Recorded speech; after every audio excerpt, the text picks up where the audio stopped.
That righteous feeling, or if you're not feeling naughty, you're doing it wrong. Written by Khatzumoto, posted in August of 2012. Quote, if you're reading a book that's killing you, put it down and read something else, just as you would reach for the remote if you weren't enjoying a television program. End quote. Next quote, if you don't read the classics, nothing bad will happen to you. More importantly, nothing good will happen to you if you do. End quote. Thus spake Nick Hornby.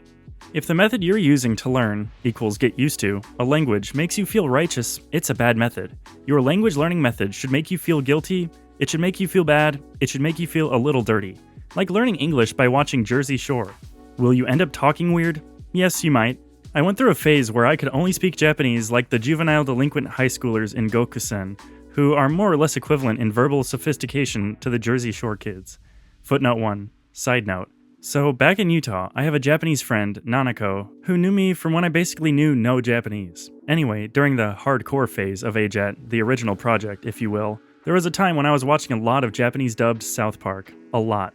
As you might expect, I started talking like the kids in the show, but Nanako didn't know that. She was just pleasantly shocked at how natural my speech had become, in sort of a, OMG, where did you learn that? way. And no, it wasn't the swearing smiley face. It was little things like majikayo. End footnote. Why is that okay? Because my speech was native-like. Did it need fixing? Yeah. But fixing aesthetically displeasing native-like speech takes all of 2 weeks. Fixing non-native speech is much harder. And fixing a total inability to speak brought about by source perfectionism, the whole, I will only speak Japanese of sushi-eating virgins who were born of the foothills of Mount Fuji between dawn and sunrise on January 1st during a solar eclipse on a lunar leap year, that a lot of schooled people get into, well, you can't fix a car that doesn't exist. If you're proud of yourself for the book you're reading, if you're proud of yourself for getting through so many pages, then it's a bad book. You shouldn't be proud of getting through the book. You should be feeling bad that you're running out of book. You shouldn't be proud of yourself for watching classic Kurosawa Akira movies. You should be getting titillated by the sex and violence. In fact, you should be fast-forwarding to the sex and violence. Why should you feel naughty? Why should you feel like you're getting away with something bad? Like cutting class, skiving school? Well, there are many reasons, including, but not limited to, efficiency, effectiveness, sustainability. I won't cover them all because I can't be bothered, but I will talk a bit about the ones that are easy to explain. Basically, it goes like this. I feel like Paul Graham waxing techno-philosophical here, smiley face. Effectiveness. Work that looks and feels hard pays in personal and social recognition. You get gold stars from yourself and society simply for being seen doing it. But work that looks and feels and is generally indistinguishable from play has to earn its keep. It has to ultimately get results. Any wage slave can walk into a swanky restaurant well-dressed, but it takes a real wealthy person with real charm to turn up in sweatpants. No one will fault you for taking a boring Japanese class even though they never freaking work, but if all you do is watch Samurai Champloo and eat Pocky all day, you will almost certainly have to answer for your playtime with some mad skills. Sustainability. Simple story, bro.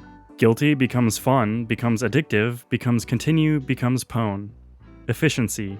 No decorative towels here. Since you're focused more on your fun than on social convention, you both shed and also outright avoid all kinds of dead weight. This means that all your tools have to earn their keep. You can tell I'm loving this phrase. They actually have to contribute by making you want to use and interact with them. No boring textbooks for showing off to strangers at Starbucks. So yeah, pretty much a rehash of the effectiveness argument. You get what you pay for, playa. Lay off me. Smiley face. In closing, you shouldn't feel guilty when you're not doing Japanese. Footnote 3. Incomplete? Yes. Guilty? Absolutely not. End footnote. No, you should feel guilty when you're doing Japanese.